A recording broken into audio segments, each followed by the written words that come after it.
완벽하신 직분이란 제목으로 하나님 말씀 전하겠습니다. 오늘 또 함께 하나님께서 섭리로 오늘 본문과 현 시대 상황을 좀 비교해 볼 수 있는 기회를 주셔서 현 시대 상황, 특별히 대통령 탄핵과 오늘 본문의 연관성을 좀 말씀을 드리겠습니다. 많은 사람들은 기독교를 정말 잘 이해하는 게 어렵다는 것을 몰라요. 기독교가 얼마나 어려운지를 잘 모릅니다. 왜 그러냐 그러면요, 기독교라는 것은 일단 성령이 내주하셔야 그때부터 기독교인이 되는 것이고요, 성령이 내주하셨을 때에 이 세상을 보는 것과 성경을 보는 것의 이해도와 성령이 아니 계시고 세상을 보는 것과 성경을 보는 이해도가 다른 것은 당연하겠죠. 하지만 성령의 내주하심은 많은 사람에게 있는 것은 아닙니다. 보편적인 사람들은 그 속에 성령이 있는 게 아니라 자아만 있는 것이죠. 자아만 있고 그 자아를 가지고 성령이 없는, 성령이 부재한 상태의 그 자아가 성령이 쓰신 성경을 통하여 제대로 해석한다는 것은 절대로 쉬운 문제가 아닙니다.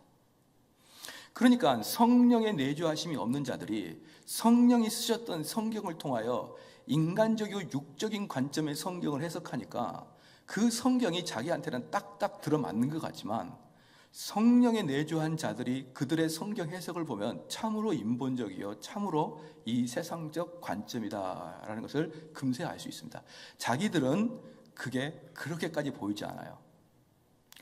제가 언젠가 말씀을 드렸지만 사람은 자기 자신이 나름대로 똑똑하다고 생각하기 때문에 자기가 깨달은 바가 아주 좋은 아이디어고 아주 브라이트한 것이라고 생각을 합니다. 그러나 사실은 우매한 것이죠.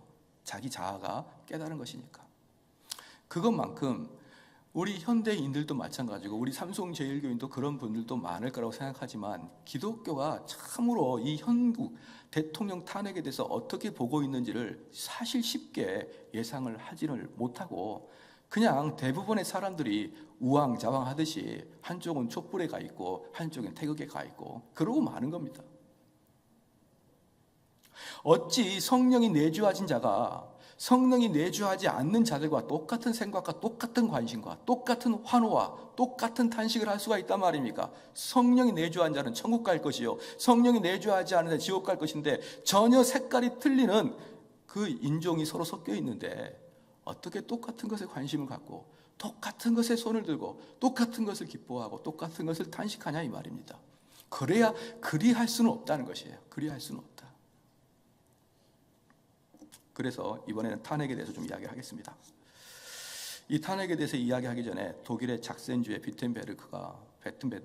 비텐베르크에서 마틴 루터가 종교개혁을 일으켰다는 거 여러분 잘 아시죠? 잘 아실 겁니다. 그때 이 독일에서 종교개혁이 일어날 때 여전히 신앙적 관점이 없는 일반 세속적 관점이 있는 사람들이 종교개혁을 해석할 때 이렇게 해석을 합니다. 이것은 성령과 전혀 관계없는 일반적인 아무나 할 수 있는 그런 해석입니다. 중세 독일은 제국개혁에 실패했음에도 불구하고 독일 사회의 초기 자본주의의 경제의 발달과 더불어 국민의식이 각성되고 인문주의자들이 제국과 그 당시의 교회를 부패를 공격하기 시작하므로 그 흐름 속에서 종교개혁이 일어났다는 것이죠. 이미 중앙 집권이 형성된 스페인이나 프랑스나 영국 같은 경우는 교황청에서 세금을 효과적으로 징수할 수 없지만, 중앙 집권에 실패한 독일은 지방 분권이었거든요.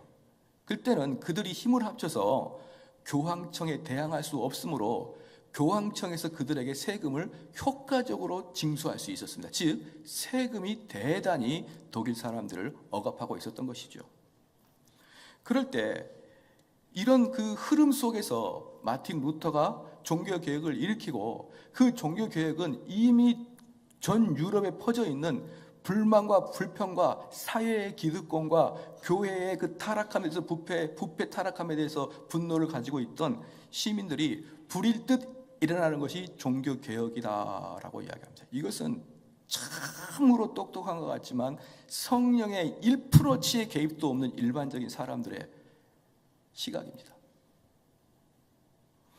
왜 이게 1%치도 그러냐, 고려할 것이 없냐 그러면요, 그 당시에 마틴 루터와 종교개혁을 같이 일으켰던 사람이 토마스 뮌처라는 사람이 있습니다. 토마스 뮌처라는 사람은 루터랑 같이 종교개혁을 일으켰고요. 그런데 종교개혁을 일으키다 보니까 갑자기 불일 듯 어떤 사람들의 마음에 분노가 차올랐냐면, 끊임없이 우리에게 세금을 포탈해가는 저 교황청에 대해서, 끊임없이 우리에게 세금을 부과하는 저 제후들에 대해서 불만과 분노를 갖고 있던 농민들이 있었습니다. 근데 그 농민들이, 맞다, 루터의 종교개혁을 정확하게 이해하지 못한 농민들이, 맞다, 이 사회는 뒤집어 버려야 된다, 이 사회는 개혁해야 된다, 마틴 루터가 종교개혁, 리폼드라고 얘기했듯이 이들도 개혁해야 된다, 똑같은 개혁을 쓰고 일어났었습니다. 그들은 급진적 평등주의와 유토피아적 이상주의와 플러스 다중이 모여있을 때 야만성이 한꺼번에 터져가지고 농민전쟁이 발발했습니다. 그럴 때 루터는 토마스 뮌처한테 찾아가서, 내가 추구하고 있는 종교개혁은 이게 아니야, 내가 추구하고 있는 종교개혁은 너가 지금 말하고 있는 이런 농민전쟁, 이런 게 아니야, 혁명이 아니야, 내가 원하는 것은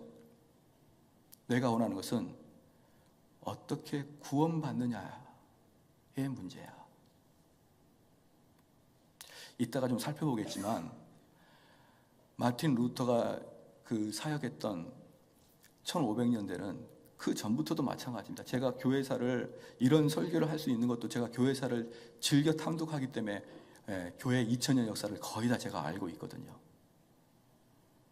근데 중세 1000년 동안에, 사랑하는 성도 여러분, 유럽의 교회에서는 구원론 자체가 없었습니다. 어떻게 하여야 구원을 이루는지를 몰라요. 그래서 무지한 자들이 그냥 교회만 왔다 갔다 하는 그 시대가 1000년이었습니다. 1000년 동안 구원에 대해서 이야기를 안 하는데, 성령께서 루터에게 새 빛을 주시자 그 성경을 보면서, 맞다, 오늘 특별히 히브리서 8장 1절 말씀을 보면서, 이제 하는 말의 중요한 것은 이러한 대제사장이 우리에게 있는 것이라. 그가 하늘에서 위엄의 보좌 우편에 앉으셨으니 성수와 참 장막에 부리는 자라. 이 장막은 주께서 베푸신 것이요 사람이 이 한 것이 아니라. 라는, 우리가 보기에는 그저 슬쩍 지나가는 그러한 내용이 루터에게는 햇빛처럼 들어와서, 맞다, 이거다. 사랑하는 성도 여러분, 우리는 말입니다, 그냥 이런 것들은 우리에게 아무런 감동을 주지 않고 지나가는 성경 구절입니다. 우리가 큐티할 때 이런 걸 가지고 나에게 오늘 뜨거운 말씀을 주셨다, 이런 구절이 아니에요. 그러나 진짜 성경의 학자들은 우리가 흔히 알고 있는 빨간 줄처럼 그러한 성경 구절이 아니라 숨어있는 성경 구절에서 진리를 발견해내고 그 진리가 참으로 밝게 빛나게 되어 있는 것입니다. 그럴 때 토마스 뮌처를 중심으로 한 농민 전쟁이 일어났는데, 심지어 루터는 뭐라 그러냐면, 그 제후들한테, 그 제후들이 루터의 눈치를 많이 보기 시작합니다. 이미. 왜냐하면 너무나 많은 세력들이 루터를 따르니까. 그러니까 루터의 눈치만 보고 있는데, 루터가 뭐라 그러냐면, 저 농민주의자들, 저 농민전쟁주의자들, 저 토마스 뮌처는 나와 아무 상관이 없다, 그들을 제압하세요. 좀 더 말해서 그들을 죽이세요 라고 루터가 이야기했어요. 그래서요, 10만 명을 죽여버립니다. 10만 명을. 농민전쟁 때. 그래서 루터의 종교개혁에서 농민들과의 영원한 이별, 그리고 루터의 종교개혁은 어쩔 수 없이 제후들과의 종교개혁이 이루어지고, 1525년에 토마스 뮌처가 잡혀서 처형당하고, 1555년에 아우스부르크 회의에서 루터교가 정식 탄생합니다. 개신교가 정식 탄생, 1555년에 개신교가 정식 탄생을 하는 것이죠. 합법적으로. 그때 농민 전쟁에서 이들이 농민 전쟁하는 사람들이 사회 개혁, 교회 개혁으로 내놓은 12가지 조항이 있습니다. 첫 번째가 민주적 교회 운영입니다. 루터는 이 농민 개혁 운동자들에게 너희들과 같은 개혁이 아니야. 루터가 추구하고 있는 개혁은 너희들이 추구하고 있는 개혁이 아니야. 라고 했는데 농민 개혁 운동자들이 첫 번째 개혁 운동을 내온 첫 제1조가 민주적 교회 운영이에요. 저는 어떤 사람들이 이렇게 말하는 사람 봤습니다. 우리 교회는 참 좋은 교회입니다. 왜 우리 교회가 참 좋냐? 우리 교회는 회계의 투명성이 있습니다. 재정 장부의 투명성이 있습니다. 우리 교회는 담임 목사와 성도 간의 소통이 원활합니다. 우리 교회는 담임 목사의 독재가 아니라 성도들의 민주적 절차에 의해서 교회가 끌려갑니다. 우리 교회는 좋은 교회입니다. 이 농민운동 제1조가 이겁니다. 그런 교회 만들자는 거예요. 그런 교회. 이 교회가 그런 일정한 이 성직자에 의해서 독단적으로 가고 소통도 아니 되고 그러한 게 아니라 우리가 흔히 말하는 요즘에 좋은 교회들 모습 그렇게 하자는 거예요. 그래서 제가 그들한테 그랬습니다. 당신이 무슨 말 하는지는 다 알겠는데 그게 좋은 교회의 표상이라고 성경 어디에 나와 있습니까? 성경 디모데 전후서 디도서를 찾아보십시오. 거기에서는 목회 서신이기 때문에 거기에 좋은 교회의 표상이 나타납니다. 그 좋은 교회의 표상에 담임 목사와의 소통이요, 민주적 절차요, 회계장부의 투명성이요, 이러한 것들을 추구하라고 언제 나와 있습니까? 물론 지금 하는 교회들이 그것조차도 못하니까 사람들이 목소리를 높여서 교회가 좀 이렇게 개혁해야 되지 않겠느냐 라고 목소리를 높이는 거 이해 못하는 바가 아닙니다만은 사실은 교회는 그런 것은 하등에 정말 이 발의 때만큼이나 하찮은 것으로 여겨져야 됩니다. 그 정도는.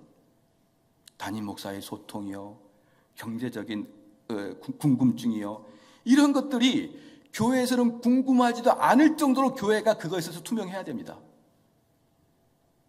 그것은 좋은 교회 표상에 들지도 못할 정도로 하찮은 종목들이 돼야 된단 말입니다. 얼마나 그것이 없는지 그것이 있는 교회가 깨끗한 교회라고 하는 이런 슬픈 현실입니다. 여러분 집안이 어떤 집안이 좋은 곳입니까? 우리 집안이 어떤 집안이 좋죠? 회계가 투명한 집안입니까? 민주적 절차가 거치는 집안입니까? 어떤 집안이 좋은 집안입니까? 부모의 사랑이 풍성하게 넘치는 집안이 좋은 집안이죠. 어떻게 좋은 집안을 이야기하면서 민주화를 이야기할 것이며 어떻게 좋은 집안을 이야기하면서 소통을 이야기할 것입니까? 진짜 좋은 집안은 부부가 사랑하고 그 부모의 사랑이 자녀에게 넘치도록 임하는 그러한 집안 아니겠습니까? 교회도 마찬가지예요. 어떤 교회가 좋습니까? 진짜 좋은 교회는 하나님 말씀이 가감없이 선포되고 우리 성도들의 상황을 보지 아니하고 그게 하나님 말씀이면 가차없이 선포가 되고 그리고 그 하나님 말씀대로 서로 성도들이 교제하고 떡을 떼며 성도들이 그 말씀을 잘 지키는지 확인하고 잘 지키지 않는 자들은 장로님들이 권면하여 권징하는 그런 교회가 좋은 교회죠. 그런 교회가 참다운 교회죠. 그런데 어쨌든 농민들이 전쟁을 유발시키면서 12가지의 조항을 내세우는데 그게 바로 첫 번째가 교회의 민주주의입니다. 민주적 교회 운영입니다. 12가지를 다 읽지 않고 몇 가지만 얘기했습니다. 세 번째가 성경의 가르침에 따라 농노제를 폐지하는 것입니다. 농노제를 폐지하는 것이에요. 성경의 가르침에 따라. 제4조는 사냥과 고기잡이를 자유롭게 해달라라고 한 것입니다. 제6조는 세금 증대를 하지 마라. 제8조는 토지세에 적절한 징수하라. 토지세를 적절하게만 징수하라.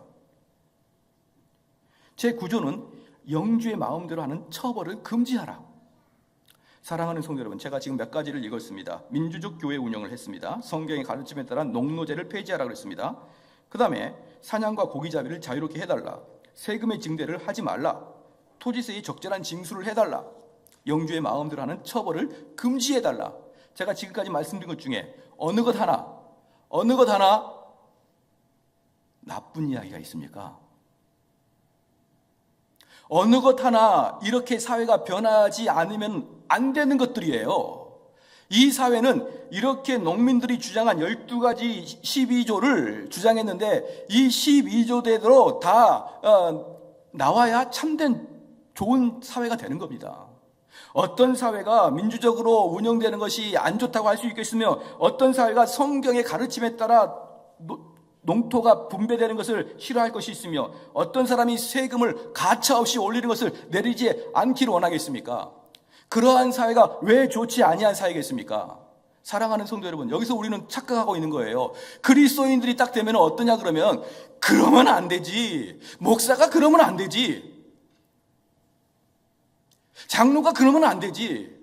라고 너무나 정의롭게 이 농민 운동하는 사람들처럼 누구나 봐도 잘못된 걸 딱 지적하고 돌아섭니다. 여기서 민주적 교회 운영, 성경의 가르침에 따른 농노제 폐지, 그 다음에 자유로운 사냥과 고기를 자유롭게 잡고 세금의 증대를 거부하고 토지세를 적절히 징수하는 것, 사랑하는 성도 여러분, 그리스도인들이 가질 수 있는 생각이지만 전혀 그리스도인이 아닌 사람도 가질 수 있는 생각이지 않습니까?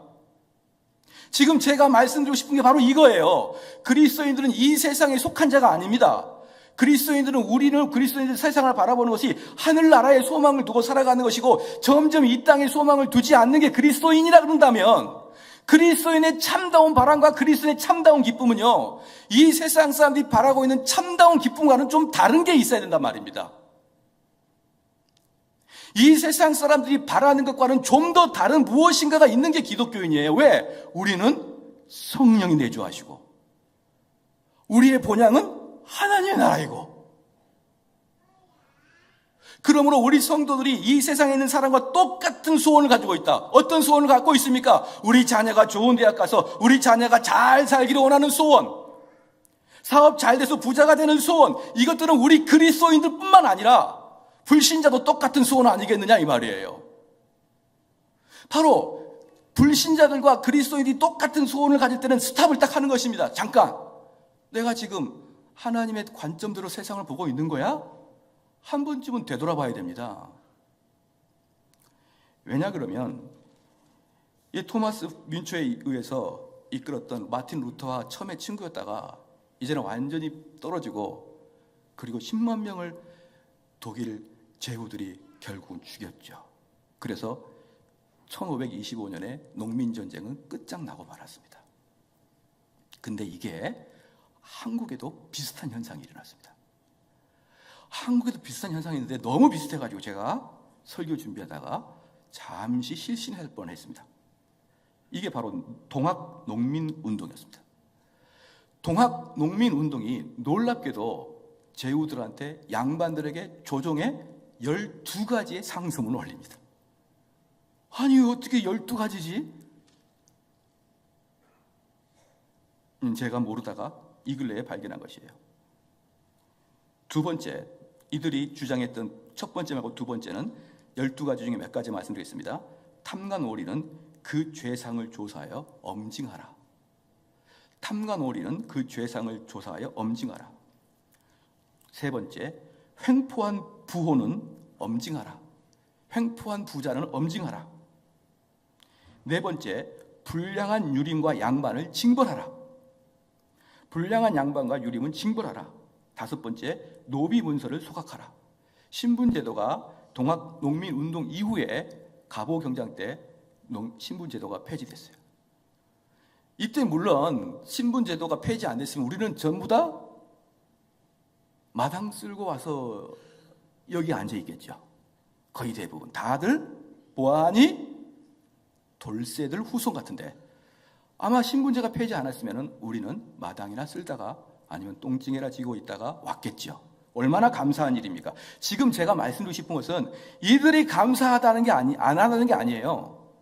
이들은 얼마든지 존중받아야 되고 이들은 얼마든지 좋은 일 했고 우리가 큰 혜택을 누리고 있다는 걸 고백합니다. 그러나 그리스도인들이 생각하는 것은 좀 다른 것을 생각한다, 이 말을 지금 이야기하려고 하는 거예요.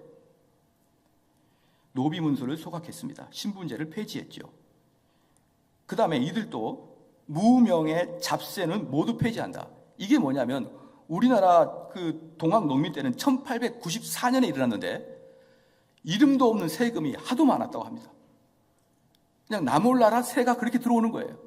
무슨 세입니까? 나 몰라. 그래서 무명의 잡세는 모두 폐지하라. 그 다음에 10번째, 일본 즉 외와 내통하는 자는 엄징하라. 12번째, 토지는 평균으로 나누어 경작하라.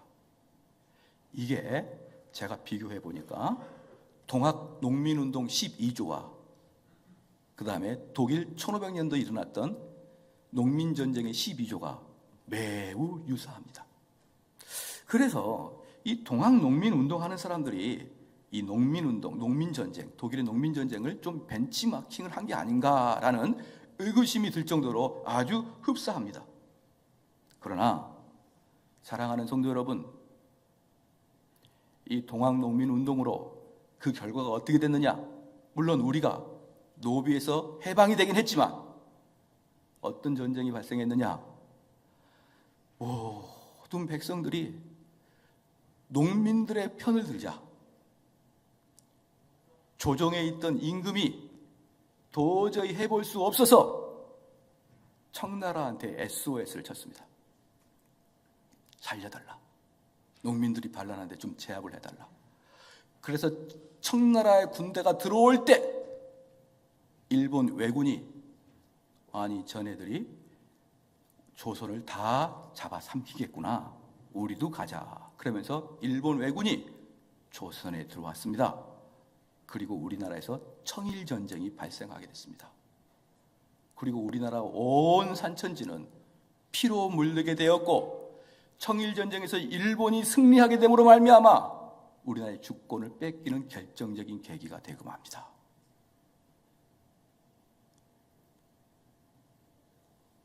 많은 경우에는 지금 이게 참된 것이다, 참된 진리다라고 생각하지만 시간이 지나면 그것이 어쩔 때는 큰 악으로, 큰 손실로 올 수도 있다는 게 제가 역사를 공부하면서 느끼는 것 중에 하나예요. 그래서 우리는 항상 역사 앞에서 어떤 마음을 가지고 가야 되느냐? 일희일비하면 안 됩니다. 이 일들이 나중에 어떻게 불똥이 튈지, 하나님이 은혜를 주어서 우리나라한테 엄청난 은혜를 주실지, 모든 더러운 것들을 다 청산하고 이제는 새로운 지도자를 주셔서 우리에게 큰 부흥을 주실지, 아니면 이 나라가 둘로 쪽쪽해져 가지고 더 이상 회복 불가능한 멕시코나 브라질 같이 돼버릴지, 우리는 지금 풍전등화합니다. 하나님이 지금 여기서 어떤 은혜를 주실지, 하나님이 어떻게 우리 국민들에게 정신 차리라고 우리를 채찍질할지. 왜 그렇습니까? 이스라엘 백성도 얼마나 많이 하나님께 채찍질당해서 바벨론의 포로로 잡혀가고 페르시아에게 정복당하고 애굽에게 짓눌렸습니까? 이스라엘 백성들도. 그들이 하나님 백성이지만 하나님은 그들이 죄를 질 때마다 그렇게 주변 나라를 통해서 이스라엘 백성들을 혼낸 것을 볼 때 혹시 지금의 이 사건들이 하나님이 우리에게 다윗을 주려고 하는지 아니면 하나님이 우리를 징벌하려고 하는지 저는 모릅니다. 그러나 확실히 아는 것은 우린 역사 앞에 겸손해야 됩니다. 왜냐? 하나님은 역사를 섭리하여 끌고 가시기 때문에 그렇습니다. 근데 제가 지금 말씀드리고자 하는 것은 바로 이겁니다. 독일 농민운동이 외쳤거나 동학 농민운동이 외쳤거나 그 12가지는 다 좋고 정의로운 소리이지만 마틴 루터가 주장했던 내용은 그게 아니었습니다. 마틴 루터가 주장한 내용은 바로 이거였습니다. 나는 그렇게 사회혁명을 요구하는 게 아니야. 나는 단 한 번도 종교개혁을 사회혁명으로 보지 않았어. 그럼 무엇이냐?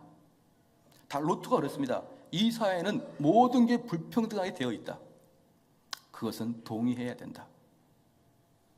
그러면서 루터가 했던 이야기는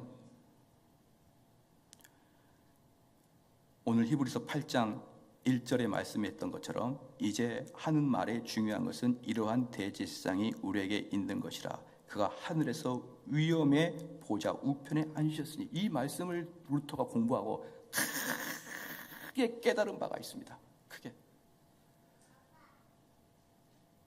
당시에 루터가 살았던 16세기의 중세 유럽과 그리고 이 시대에 히브리서를 썼던 초대 교회와 동일한 게 하나 있었습니다.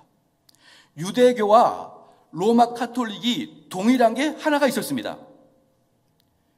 그게 뭐였냐면, 유대교회들은 어땠느냐? 우리가 죄를 지면 그 죄를 사함받기 위해서 누구한테 가냐 그러면 대제사장한테 찾아갑니다. 또는 그 지역 제사장한테 찾아가서 그냥 찾아간 게 아니라 흠없는 어린 양이나 흠없는 숫소를 들고 찾아갑니다. 숫송아지를 들고 찾아가는 거예요. 그러면 그 흠없는 양들을, 또 흠없는 염소와 그 소를 제사장은 목을 탁 땁니다. 목을 딱 따면 그 예배자, 그러니까 제사를 드리려고 하는 제사장이 따는 게 아니라 예배자가 목을 딱 땁니다. 목을 탁 따면 피가 쏟아지지 않습니까? 동맥에서. 그러면은 제사장이 그걸 세숫대 같은 데다 다 받습니다. 다 받고 그 피를 성전과 성막과 제단에 뿌립니다. 이렇게 쫙 뿌려요. 우리가 장사하는 사람이 좀 기분 안 좋은 사람 오면은 소금 뿌리듯이 이렇게 쫙쫙 뿌립니다. 전체를. 그게 지금 무엇을 이야기하느냐? 그건지 무엇을 이야기하느냐? 너의 죄가 어린 양의 피로 사하여졌다. 이걸 보여주고 있는 거예요. 쫙 뿌립니다. 그러니까 이 사람의 죄는 누가 용서해 주시느냐? 시작. 사람인 제사장이 용서해 주는 거예요. 그런데 이 제사장이 보기에, 그런데 너희들, 예수 믿는 너희들 말이야, 너희들은 도대체 제사장이 어디 있냐? 이렇게 묻는 거예요.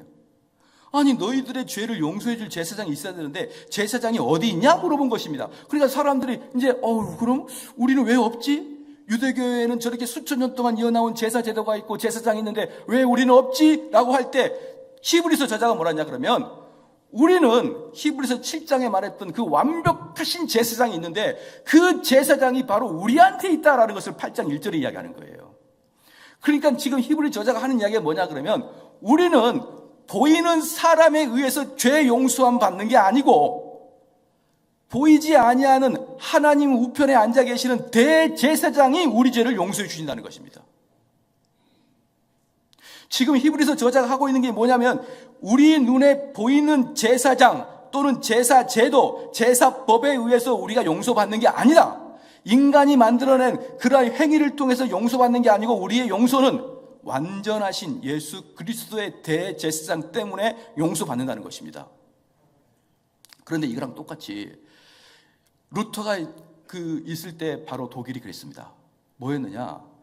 지금도요, 로마 카톨릭 보면은 지금도 성찬식 할 때 사제들이 성도들한테 입에다가 떡을 넣어줍니다. 떡을 툭 넣어주는 거예요. 그러나 우리는 성찬식 할 때 목사님이나 장로님이 떡을 여러분 입에 넣어주는 게 아니고, 성찬상이 돌 때 여러분이 어느 게 더 큰가를 봐서 먹잖아요. 그죠? 그런데 로마 카톨릭은 그냥 이렇게 떡을 맺어요. 왜 그러냐 그러면, 이 몸은 거룩한 성체이기 때문에 속세에서 때 묻은 너희들은 손대지 말라는 겁니다. 속세에서 때 묻은 너희들은 이 성찬 떡에다 손대지 마라. 그러니까 경건한 성직자가 그 떡을 떼서 주어지는 거예요. 그러면 그 성찬식을 진행할 때 그 잔도, 그 포도주도 성도들이 잔을 먹으면 안 되니까 신부님들이 입에다가 털어 넣어주는데 그게 얼마나 어색합니까? 그러니까 가톨릭은 성찬할 때 포도주를 잘 안 먹어요. 그러면 그 성찬식에 그 날 쌓였던 포도주는 전부 다 신부님이 밤새도록 소비를 시켜야 됩니다. 그런데 가톨릭에서 말하고 있는 미사는 우리 개신교에서 말하고 있는 예배랑 틀린 이유가 뭐냐면 미사는 제사를 계속 드리는 거예요. 제사. 우리 개혁신학 개신교에서는 하나님은 이미 이 제사를 다 완성하시고 우리는 그 하나님에 가게 되는 말씀으로 구원을 이루기 위해서 말씀으로 우리에게 구원을 선포하는 것이고, 로마 가톨릭은 제사를 통해서 구원받는 것을 원하기 때문에 매주마다 미사, 즉 제사를 드립니다. 그러면 우리는 6개월에 한 번씩 성찬식을 하기 때문에 포도주가 얼마 안 남았지만 로마 가톨릭은 매주마다 포도주가 가득가득 남습니다. 그것을 우리 불쌍하신 신부님이 다 마셔야 돼요. 그래서 신부님들은 상당히 많이 알코올 중독에 걸려 있습니다. 그건 어쩔 수가 없어요. 그걸 버려서도 안 됩니다. 베드로전서 1장 23절 말씀에 의하면 우리의 구원은 썩지 아니할 말씀으로 구원을 얻는다 그랬는데, 그럼 왜 그들은 성찬식에서 미사가 그렇게 중요하느냐? 그들은 그 떡을 먹을 때 그 떡이 예수 그리스도의 몸이라고 생각하기 때문에 그 떡을 입에 넣을 때 나와 예수 그리스도가 딱 연합한다고 생각하는 겁니다. 그럼 예수 그리스도와 연합하기 때문에 예수 그리스도와 연합한 자만이 구원을 얻기 때문에 결론 말하겠습니다. 사제가 떡을 떼줘서 입에 넣어야만 너희는 구원받는 거예요. 로마 가톨릭 입장에서는. 그래서 로마 가톨릭 입장에서는요, 아무리 교인이 많아도 여러분 사실 별거 없습니다. 진짜 중요한 건 뭐냐면 성직자 하나가 정말 중요합니다. 그래서 로마 가톨릭은 성직자 하나가 교회 하나입니다. 왜? 성직자가 떡을 떼서 그 입에 넣어줄 때야 비로소 구원이 이루어지니까. 이렇게 외치면서 중세시대 때 어떤 일이 발생했느냐? 교황이 만약에 프랑스 루이 14세가 교황의 말을 듣지 않는다, 만약에 어떤 세바스찬이라는 영주가 교황의 말을 듣지 않는다, 그러면 교황이 이제부터 성찬 금지 이렇게 합니다. 이제부터 프랑스 왕 루이 14세에게는 성찬을 금지하노라 이렇게 이야기합니다. 그럼 그는 더 이상 성찬식에서 떡을 받아 먹지 못하는 존재가 됩니다. 그럼 어떤 존재가 됩니까? 시작. 지옥 가는 자가 되는 거예요. 지옥 가는 자가. 루이 14세는 순간적으로 지옥 가는 자가 됩니다. 그럼 어떤 일이 발생하느냐? 루이 14세 밑에 있는 직원들이, 부하들이 공공연하게 암살해도 괜찮게 됩니다. 만약에 그 사람이 지옥 갈 사람이면 우리는 천당 갈 사람들인데 우리 천당 갈 사람들이 왜 지옥 갈 너를 섬길 필요가 있느냐 하면서 성찬 금지당한 왕을 누가 암살해도 사실은 법적으로 상관없습니다. 그러니까 교황이 성찬 금지, 그러면 그 사람들이 덜덜덜덜 떱니다. 더 재밌는 것은 그 지역의 세바스찬이 너무나 농민들한테 잘해주더니 세바스찬 영주가 교황에게 반발을 해도 성찬 정지를 시켜도 아무도 세바스찬을 공격하지 않습니다. 그럼 교황이 어떻게 하느냐? 그 지역, 작센 지역 전체 성찬 금지 딱 시킵니다. 그럼 사제들이 아무도 성찬하지 않습니다. 그럼 동네 사람들이 미쳐버리는 것이에요. 이러다가 우리 지옥 가는 거 아니야? 지옥 가는 거 아니야? 세바스찬 영주여, 세바스찬! 제발 교황한테 머리를 숙여다오. 그래서 바로 이 성찬식에서 사제가 입에다가 떡을 넣어주는 그 행위가 중세 천주교를 다 잡았습니다, 여러분. 근데 루터가 뭐라고 하냐면 천만의 말씀입니다. 그렇게 구원받는 거 아닙니다. 구원은 오직 하나님 말씀으로 믿음으로 받는 것이지 하나님과 나 사이에 인간의 사제와 인간의 제사장과 인간 누군가가 중보해 줄 수 없습니다. 이게 루터의 고백이에요. 그러니까 루터는 단 한 번도 사회개혁을 생각한 게 아닙니다. 루터는 무엇을 생각했냐면 그런 식으로 하면은 구원받지 못합니다는 거예요. 그런데 문제는 뭐냐면 중세 1000년 동안 로마 카톨릭이 중세를 딱 잡고 있었던 게 바로 그거였었는데 그걸 루터가 건들자 로마 교황청에서는 루터를 그렇게 죽이려고 했던 겁니다. 그래서 루터가 이야기했던 종교개혁은 사회개혁이 아니라 교회 안에 있는 구원론의 개혁이었다는 걸 여러분이 꼭 아셔야 됩니다.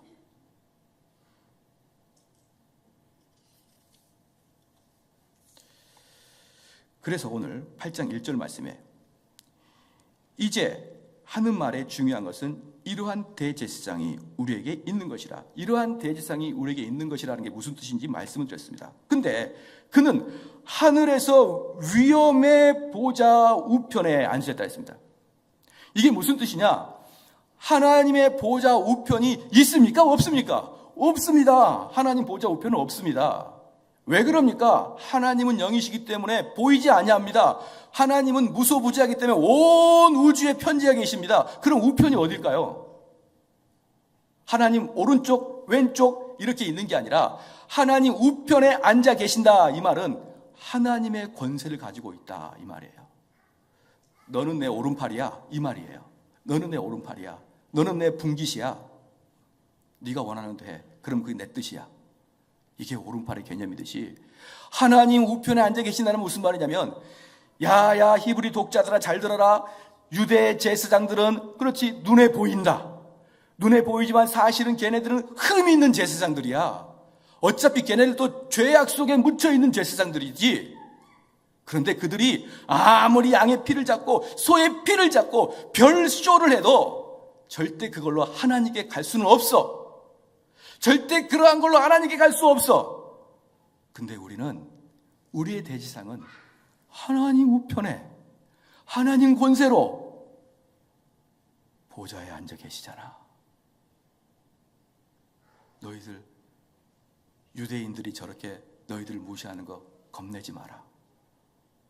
사람의 제도, 어떤 사람의 형식, 목사, 제사장, 사제 이런 사람을 통해서 구원받는 거 아니란다.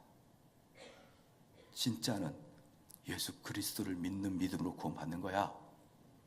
이렇게 이야기하는 게 히브리서 8장 1절 말씀입니다. 사랑하는 성도 여러분, 좀 더 말씀드리겠습니다. 그래서요, 우리가 정말 이 세상이 힘들다. 이 세상이 정말 힘들다. 그러면 어떻게 해야 되느냐? 이 세상이 정말 힘들다. 참 내 삶이 좋지 않다. 그럼 이것은 사회적 구조적인 악 때문에 내가 힘들다. 이것은 지극히 일반 상식적으로 보는 겁니다. 왜 저와 여러분과 사회가 힘들죠? 우리 안에 성령님이 안 계시기 때문에 그러는 거예요. 제가 여러분들한테 정말 말씀드리고 싶은 건 뭐냐면 우리는 교인들 아닙니까? 우리는 성도잖아요. 그럼 이 세상을 성도로서 좀 보는 눈을 기르시길 바랍니다. 일반적인 불신자들과 똑같은 시각으로 세상을 바라보지 말고 우리가 성도이면 성도의 관점으로 이 세상을 바라보길 바랍니다. 성도는 어떤 자입니까? 성령이 내주하신 자예요. 그래서 바울이 이야기하지 않습니까? 너희 몸이 성전이 내주하는 성전이 아니냐? 너희 몸이 성령님이 거주하는 성전이 아니냐? 우리 몸이 성령님이 거주하시는데 왜 여러분 슬프겠습니까? 우리 몸에 성령이 계시는데 왜 이 사회에 불만 불평이겠습니까?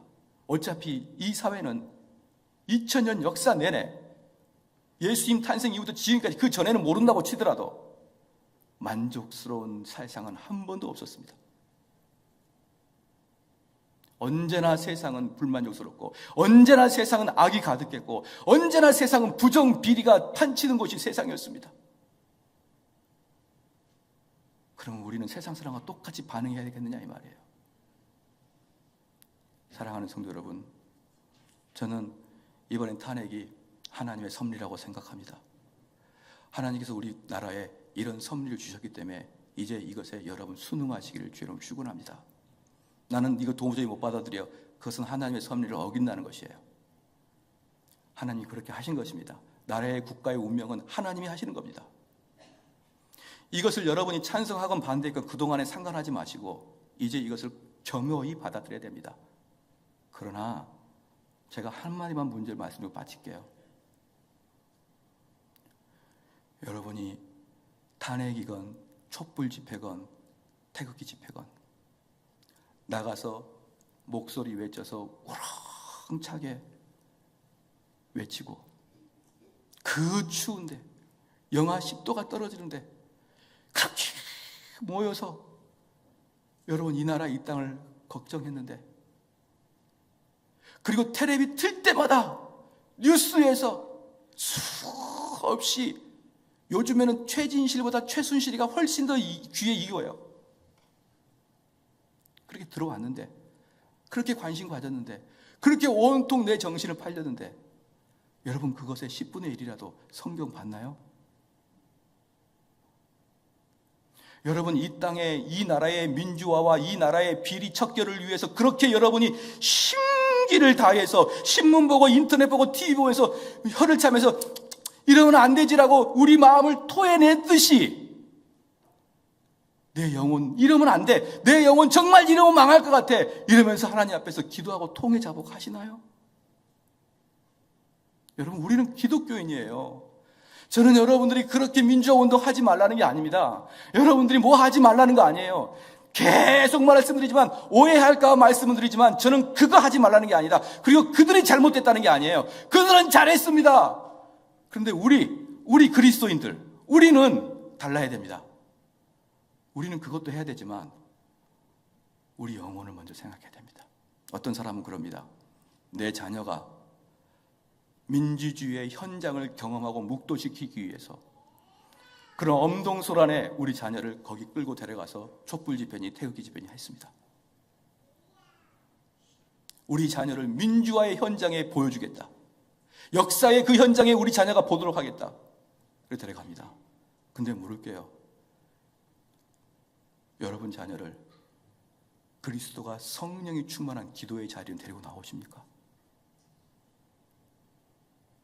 하나님을 경험시켜주겠다고 하는 그 자리에 자녀를 데리고 나오십니까? 도대체 우리는 어떤 존재입니까? 도대체 우리는 불신자입니까? 루터가 말했던 농민전쟁, 그렇게 하면 안 된다, 그런 농민전쟁인가요? 우리의 시계는 동학혁명에 묻혀있나요? 동학혁명의 결과가 뭔지 아십니까? 천도교입니다. 천도교.